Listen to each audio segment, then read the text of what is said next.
ವಿಷಯ ಹೇಳ್ತಾರೆ ಅದ್ರ ಬಗ್ಗೆ ಫಲಪ್ರದ ಅನ್ನೋದು ಇರೋದು ಆಮೇಲೆ ವಿಷಯ ನೀವು ಅತೃಪ್ತಿ ವ್ಯಕ್ತಪಡಿಸೋದು ಬೇಡ.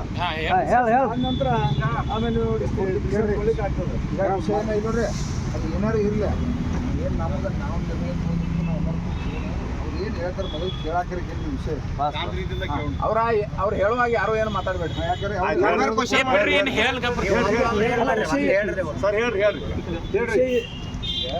ಒಂದೊಂದಿಷ್ಟು ಚಲನ ಆಗೋದಿಲ್ಲ. ಸಂಕುಲ ಇತ್ತು, ಮಾತಾಡ್ಲಿಕ್ಕೆ ಮರ್ಸ್ಕೊಬರ್ತದೆ ಇದ್ದಿರ್ತದೆ. ಮತ್ತು ಯಾರೂ ಕೂಡ ಬೆಂಗಳೂರಿಂದ ಜನತೆ ಯಾರೂ ಬಂದಿಲ್ಲ. ಇವರು ಇಲ್ಲವರು, ಡಿ ಸಿ ಅವರು ಇಲ್ಲವರು, ಆಮೇಲೆ ಎಲ್ಲ ಸಿಮೆಂಟ್ ಫ್ಯಾಕ್ಟ್ರಿಯವರು, ಡಿ ಎಂ ಎಲ್ಲರೂ ಇಲ್ಲೇ ಅವರು.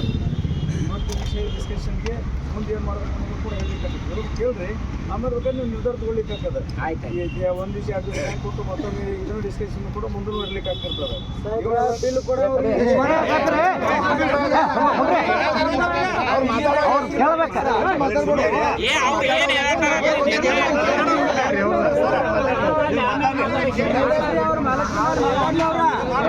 ಸೊಮ್ಮ ಕುಂಡ್ರಿ ಬದಲ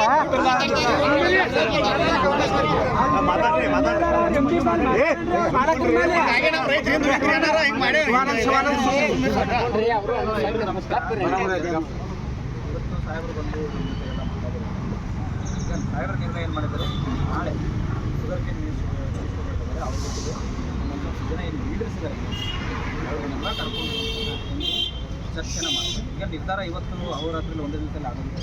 ಅವ್ರು ಕೂತ್ಕೊಂಡು ತಮ್ಮ ಅಹವಾಲಿನಿಂದ ಅಲ್ಲಿ ಯಾರು ಡಿಸಿಷನ್ ಲೆವೆಲಲ್ಲಿ ಆಗ್ತದಲ್ಲ, ಇಲ್ಲಿ ನಾವು ಲೋಕಲ್ ಮಟ್ಟದಲ್ಲಿ ನಾವು ಕೇಳಿದ್ವಿ.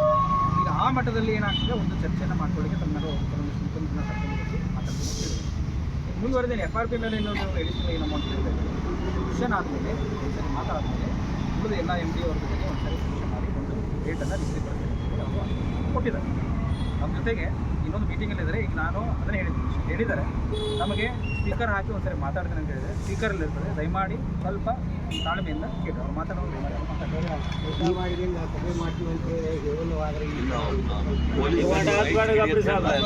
ಈಗ ಅವ್ರು ಹಚ್ಚೋದು ಬೇಡ, ಮೊದಲು ನಮ್ಮ ಸಮಸ್ಯೆ ಕೇಳ್ರಿ ನೀವು.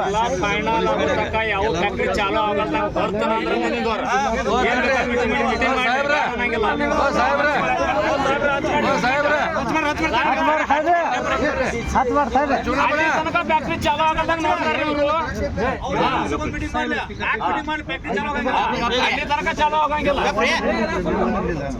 ಏನ ಕೇಳ್ರಿ ಪೊಲೀಸ್ ಕಡೆ ಮೈಕಿ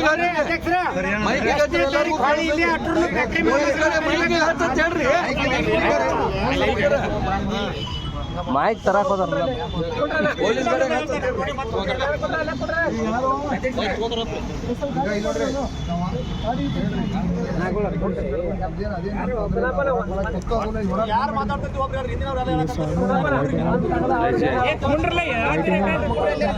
ಚುನಾವಣೆ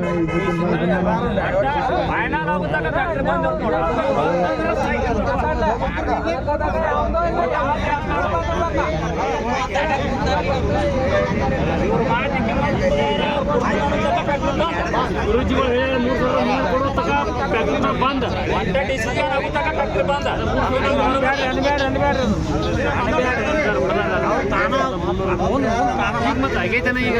ಏನು ಎಲ್ಲರೂ ಕಲಾಕಲ ಮಾತಾಡ್ರಿ. ಅಧ್ಯಕ್ಷ ಈಗ ರೈತ ಹೋರಾಟಕ್ಕೆ ಈಗ ಕೇಳ್ರಿ, ಯಾರು ಅಡ್ಡ ಮಾತಾಡ್ಬೇಡ್ರಿ. ನಿಮ್ಮದು ಏನು ನಿರ್ಣಯ ಐತಿ, ಯಾವುದು ಕಾರ್ಖಾನೆಗಳ ಬೆಲೆ ನಿಗದಿ ಆಗುವವರೆಗೆ ಚಾಲೂ ಆಗಬಾರ್ದು ಅನ್ನೋದು ಜಿಲ್ಲಾಡಳಿತ ಜವಾಬ್ದಾರಿ ಹೊರಬೇಕು. ಹೌದಾ? ಅವರ ನಾಳೆ ಹೋಗಿ ಕೋರ್ಟ್ ಸ್ಟೇ ಚಾಲೂ ಮಾಡಿರಪ್ಪ ಅಂತಂದ್ರೆ ಕೂಡ ಜಿಲ್ಲಾಧಿಕಾರಿನ ಜವಾಬ್ದಾರಿ. ಬೆಲೆ ನಿಗದಿ ಆಗುವವರೆಗೆ ಇವತ್ತು ಅವ್ರು ನವೆಂಬರ್ 1 ತಾರೀಕು ಅವ್ರದ್ದು ಗೌರ್ಮೆಂಟ್ ಆರ್ಡರ್ ಐತಿ. ಹೌದಲ್ಲ? ಗೌರ್ಮೆಂಟ್ ಆರ್ಡರ್ ಐತಿ. ಅವ್ರೇನೈತಿ ಇವತ್ತು ನಾಳೆ ನಮ್ಮಲ್ಲಿ ಕರ್ಕೊಂಡು ಹೋಗ್ತಾರೋ, ಮೀಟಿಂಗ್ ಮಾಡ್ತಾರೋ, ಅದು ಮುಂದೆ ಏನು ನಡೀತಿ, ಮತ್ತೆ 2-3 ದಿವಸ ಈ ಕಾರ್ಖಾನೆಯವ್ರನ್ನ ಕರೆಸ್ತಾರೋ, ಬೆಲೆ ನಿಗದಿ ಮಾಡ್ತಾರೋ. ಬಟ್ ಬೆಲೆ ನಿಗದಿ ಆಗೋವರೆಗೆ ಕಾರ್ಖಾನೆ ಚಾಲೂ ಆಗಬಾರ್ದು ಅನ್ನೋದು ತಮ್ಮದೆಲ್ಲರಿಗೂ ಒತ್ತಾಯ.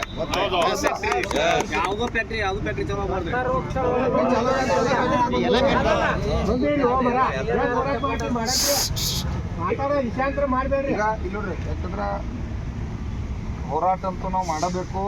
ಹೋರಾಟಕ್ಕನ ರೊಕ್ಕ ಸಿಗುದು ನಮ್ಗೆ.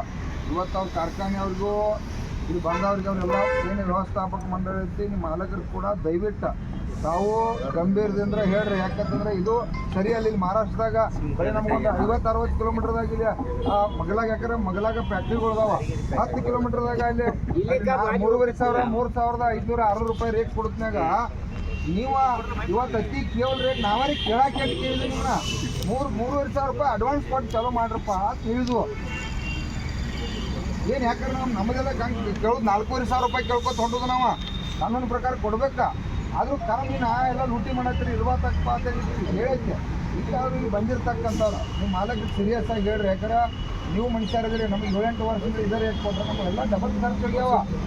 ನಮ್ಮ ಬದುಕು ರಕ್ಷಣೆ ಐತಿ. ವಾರ್ಷಿಕ ಬೆಳೆ ವರ್ಷಕ್ಕೊಮ್ಮೆ ಬೆಳೆ ಹಾಕಿದ್ರೆ ವರ್ಷಕ್ಕೊಮ್ಮೆ ಬರುತ್ತಾ ಇದೇನ 6 ತಿಂಗಳು 3 ತಿಂಗಳು ಬರ್ತೈತಿ.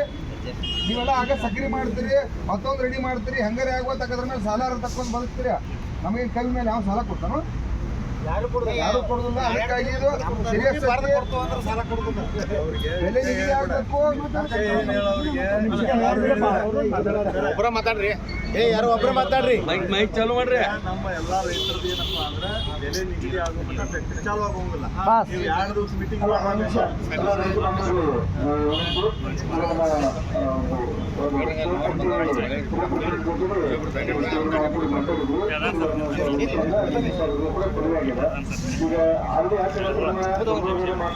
ಬಾಗಿಲ ಬಂದ್ ಮಾಡಿ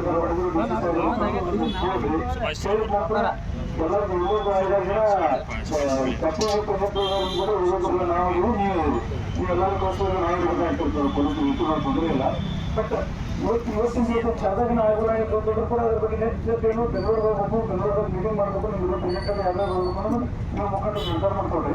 ಆಮೇಲೆ ಹೋದ ನಂತರ ಏನು ನಿರ್ಧಾರ ಆಗಬೇಕು ಒಬ್ಬರು ಅದು ಫ್ಯಾಕ್ಟ್ರಿ ಮೀಟಿಂಗ್ ಮಾಡಿ ಡಿಸಿಷನ್ ಮಾಡೋದ್ರ ಬಗ್ಗೆ ಬಿಸ್ನೆಸ್ ಅಭಿಪ್ರಾಯ ಇದೆ. ಅದಕ್ಕೆ ಸ್ಪೀಕರ್ ಮಾತಾಡ್ತಾರೆ ತಾವು ಕೇಳ್ಕೊಡ್ರಿ. ಅದಕ್ಕೆ ಮುಂದೆ ಏನು ಮಾಡಬೇಕು ಅಂದ್ರೆ ನೀವು ನಿರ್ಧಾರ ಮಾಡಬೇಕು. ಬೆಂಗಳೂರಿಗೆ ಯಾಕೆ ಹೋಗ್ಬೇಕು ಅವನೇ ಅದೇ ಫೈನಲ್ ಅವ್ರು ಗೊತ್ತಿರ ಅವ್ರು ಮಾತಾಡ್ಲೆ.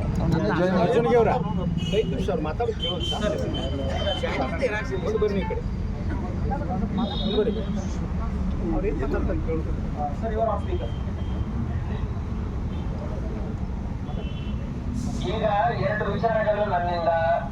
ನಾನು ನಿಮ್ಗೆ ಹೇಳಿದ ಹಾಗೆ ನಾಳೆ ಗೇಮ್ ಕಮಿಷನರ್ ಜೊತೆ ಸಭೆ ಮಾಡಿಸ್ತೀನಿ. ಅದು ನನ್ನ ಜವಾಬ್ದಾರಿ. ವಾಪಸ್ ಬಂದ ನಂತರ ಮತ್ತೆ ಎಲ್ಲ ಎಂಡಿಗಳ ಜೊತೆ ಒಂದು ಸಭೆ ಮಾಡಿ ತೀರ್ಮಾನ ತಗೊಳ್ಳೋಣ. ಅದು ನನ್ನ ಜವಾಬ್ದಾರಿ.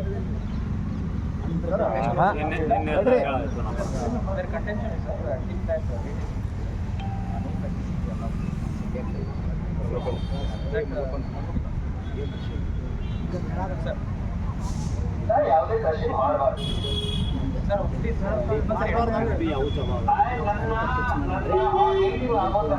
ಯಾವ ಫ್ಯಾಕ್ಟ್ರಿ ಕೃಷಿ ಮಾಡಬಾರ್ದಲ್ಲ ಸರ್, ಮಾಡಲೇಬಾರದು. ಯಾಕಂದ್ರೆ ಹೋದ ವರ್ಷ ಸರ್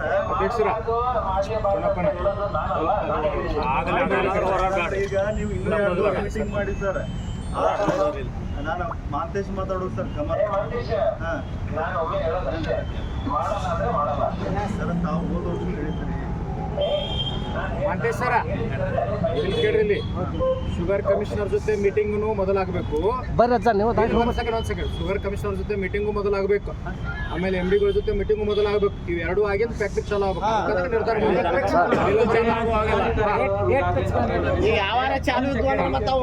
ಮಾನ್ಯ ಜಿಲ್ಲಾಧಿಕಾರಿಗಳು ತಮಗೆಲ್ಲ ತಿಳಿಸಿದಂತೆ ನಾಳೆ ಶುಗರ್ ಕಮಿಷನರ್ ಜೊತೆಗೆ ಜಿಲ್ಲಾಧಿಕಾರಿಗಳು ತಮ್ಮ ಯೋಗದಲ್ಲಿ ಹೋಗಿ ಮಾತಾಡ್ತಾರೆ.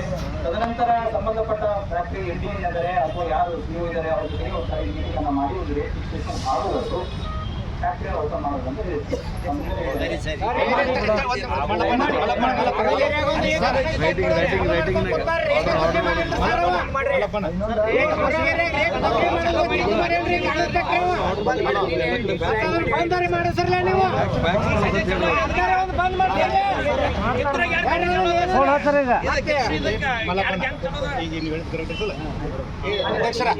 ತಾವೇನು ಯಾವ ಫ್ಯಾಕ್ಟರಿಗಳು 2 ಬೇಕಿಲ್ಲ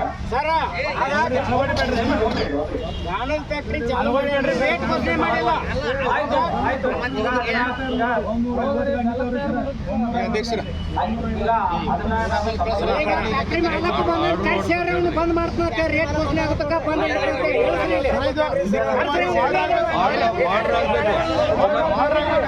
ಆರ್ಡರ್ ಲಿಖಿತವಾಗಿ ವಾಟ್ಸಪ್ ಅಲ್ಲಿ ಬಿಡ್ಲಿ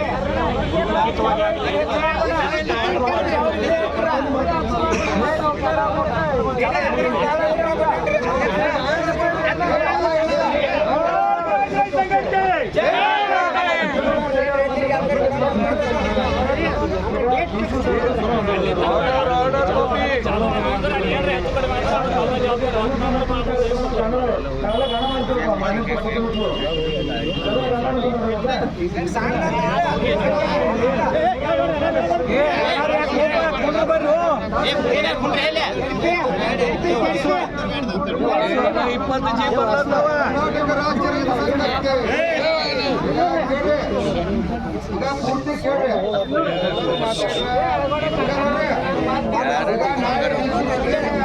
ಯಾರು 20-25 ಜನ ಹೋದ್ರು ನಮ್ಮ ಜೊತೆನೂ ಕೂಡ ಡಿಸಿ ಇರ್ತಾರ ರಾಜ್ಯ ಸಂಚಾರ ವಿಕಾಸ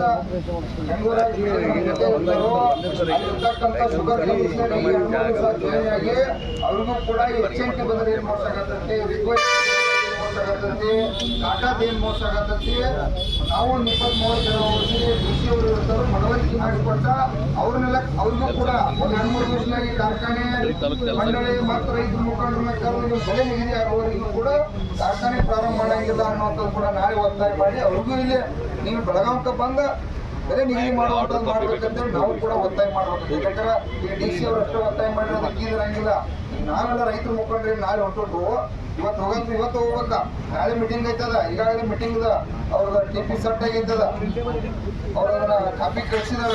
ಅದಕ್ಕಾಗಿ ದಯವಿಟ್ಟು ಒಂದು 20 ಮಂದಿ ಹೋಗೋಣ್ರಿ. ಮತ್ತೇನೈತಿ ಎಂದ ಬೆಲೆ ನಿಗದಿ ಮಾಡ್ತಾರೋ ಇಲ್ಲ ಅಂತಂದ್ರೆ ನಿರ್ಣಯ ಮಾಡಿದ್ವಿ. ಈಗಾಗಲೇ ಅಕಸ್ಮಾತ್ ಏನಾದ್ರು ಸರಿಯಾಗಿ ಸ್ಪಂದನೆ ಆಗಿಲ್ಲ ಅಂತಂದ್ರ ನಮ್ಮ ಜಿಲ್ಲಾ ಉಸ್ತುವಾರಿ ಅವ್ರದ್ದು ಜವಾಬ್ದಾರಿ ಐತಿ. ಅವರು ಕೂಡ ಖಾಸಗಿ ಕಾರ್ಖಾನೆ 2 ಅದಾವ, ಅವ್ರಿಗೂ ಕೂಡ ಜವಾಬ್ದಾರಿ ಐತೆ. ಪ್ರಸಂಗ ಬಂತಪ್ಪ ಅಂದ್ರೆ ಲಾಸ್ಟ್ ಅವ್ರ ಮನೆಗೆ ಹೋಗಿ ಆಗುವ ತಕ್ಕ ನಮ್ದು ಏನ್ ರೇಟ್ ಘೋಷಣೆ ಐತಿ ನಾವು ಮಾಡ್ಕೋದ ಬಿಡಂಗೇ ಇಲ್ಲ. ಅದು ನಿರ್ಣಯ ಐತೆ. ಆದ್ರೂ ಏನ ಅದೆಲ್ಲ ಬೇಡ. ಏನು ಒಂದು ಹಂತದಲ್ಲಿ ಜಿಲ್ಲಾಡಳಿತ ಮತ್ತು ಕಮಿಷನರ್ ಇರ್ತಕ್ಕಂಥ ಜವಾಬ್ದಾರಿ ವ್ಯಕ್ತರು 100% ಏನು ನಮ್ಮ ಗುರುಗಳು ಒಂದೇನು ಮಾತು ಕೊಟ್ಟರು ಅದ್ರ ಮಾತಿನಂತೆ ಕಾರ್ಖಾನೆಯವ್ರು ನಡೆದ್ರು. ಅವ್ರಿಗೂ ಕೂಡ ಯೋಗ್ಯ, ಅವರು ಕೂಡ ಇಲ್ಲಿ ಬಂದ್ರೆ ನಮ್ಮ ಸತೀಶ್ ಕಾರ್ಖಾನೆಯವ್ರು ಇರ್ಬೋದು, ಹಲವಾರು ಬೇರೆ ಕಾರ್ಖಾನೆಯವ್ರು ಕೂಡ ಇಲ್ಲೆಲ್ಲ ಬಂದ್ರಿ. ನಮಗೂ ವಿನಂತಿ ಮಾಡ್ತು, ತಮ್ಮ ಕಾರ್ಖಾನೆ ಮಾಲೀಕರಿಗೆ ಹೇಳ್ರಿ, ಮಹಾರಾಷ್ಟ್ರದಾಗ 500 ರೂಪಾಯಿ ರೇಟ್ ಹೆಚ್ಚಾಡಿದಾಗ ನೀವು ಬರೀ 50 ರೂಪಾಯಿ ಮಾತಾಡ್ತೀರಿ ಅಂತಂದ್ರೆ ನಿಮಗೆ ಮರ್ಯಾದೆ ಇಲ್ಲ. ನಿಮಗೆ ಏನ್ರ ಮರ್ಯಾದೆ ಬರಬೇಕಪ್ಪ ಅಂತಂದ್ರ ನಮಗೂ ಮರ್ಯಾದಿಲ್ಲ, ನಮಗೂ ಮರ್ಯಾದಿಲ್ಲ. ಯಾಕಂದ್ರೆ ನಾವು 10 ವರ್ಷ 11 ವರ್ಷ ಇಲ್ಲ ರೇಟ್ ತಗೋತು ಅಂದ್ರೆ ನಮ್ಮೆಲ್ಲ ಖರ್ಚು ಹೆಚ್ಚಾಗ್ಯಾವ. ದಯವಿಟ್ಟು ನಾವು ಕೂಡ ನಿಮ್ಮೆಲ್ಲ ಆಡಳಿತ ಮಂಡಳಿ ಇದ್ದವರು ತಮ್ಮ ಮಾಲಕರು ತಿಳಿಸ್ರಿ, ರೈತರಿಗೆ ಗೌರವ ಬರುತ್ತೆ. ಯಾಕಂದ್ರೆ ಕಬ್ಬು ನಾವು ಬೆಳೆಯಿಲ್ಲ ಅಂತಂದ್ರೆ ನೀವು ಇನ್ನೂ ಬದುಕಕ್ಕೆ ಸಾಧ್ಯ ಇಲ್ಲ.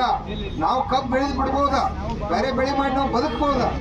ನಾವು ಕಬ್ಬು ಏನಾರು ಬೆಳೆಯಪ್ಪ ಅಂತಂದ್ರೆ ನಿಮ್ಮ ಕಾರ್ಖಾನೆ ಎಲ್ಲ ಚಂಗ್ ಹಿಡಿದು ಹೋಗ್ತಾವು. ಅದು ತಮಗೆ ಗೊತ್ತೈತಿ. ತಾವು ಕೂಡ ಇವತ್ತು ಜಿಲ್ಲಾಧಿಕಾರಿ ಮೇಲಾಗಲಿ ಅಧಿಕಾರಿಗಳ ಮೇಲೆ ಒತ್ತಾಯ ಮಾಡುವಂಥದ್ದಲ್ಲ. ನಾವು ಸ್ವಾಭಿಮಾನ್ಲೆ ತಾವು ಒಂದು ಒಳ್ಳೆಯ ಯೋಗ್ಯ ರೇಟನ್ನ ಘೋಷಣೆ ಮಾಡಿ ರೈತರು ಖುಷಿ ಆಗೋ ರೀತಿಯೊಳಗ ತಾವು ಮಾಡಬೇಕು. ಅದಕ್ಕೆ ಇವತ್ತೇನ SC ಅವರು ಹೇಳ್ಯಾರು, ಈಗ ಇಲ್ಲಿವರೆಗೆ ಕಾರ್ಖಾನೆಯನ್ನು ಯಾವನು ಕೂಡ ಪ್ರಾರಂಭ ಮಾಡೋದಿಲ್ಲ ಅಂತೇಳಿ ಜಿಲ್ಲಾಡಳಿತ ಜವಾಬ್ದಾರಿ ಬರ್ತದೆ. ಯಾವ ಕಾರ್ಖಾನೆ ಚಾಲೂ ಮಾಡಿದ್ರು ಅವನು ಕೂಡ ನೋಡ್ರಿ ಅಳಗೋಡಿ ಕೂಡ ತಕ್ಷಣ ಜಿಲ್ಲಾಧಿಕಾರಿ ಅವರಿಗೆ ಮಾತಾಡಿ ಈ ಬೆಲೆ ನಿಗದಿ ಆಗುವವರೆಗೆ ಈಗೇನು ಕಬ್ಬು ತಂದರು ಅದನ್ನು ಮುರಿಸಿ ತಕ್ಷಣ ಸಂಪೂರ್ಣ ಬಂದ್ ಮಾಡ್ತಕ್ಕಂಥ ಚಟುವಟಿಕೆಯನ್ನ ಜಿಲ್ಲಾಧಿಕಾರಿ ನಾವು ಕೂಡ ಒತ್ತಾಯ ಮಾಡೋಣ. ನಾಳೆ ಕೂಡ ಬೆಳಿಗ್ಗೆ ನಮ್ಮ ಜೊತೆ ಇರ್ತಾರೋ ಕಬ್ಬ ಆಗಂಗಿಲ್ಲ ಹೇಳ್ತಾರ ಅಧ್ಯಕ್ಷರ. 5-6 ದಿನ ಬಿಡಾಕ್ ಬರೋದಿಲ್ಲ. ಫಿಕ್ಸ್ ಮಾಡ್ರಿ ಅದನ್ನ.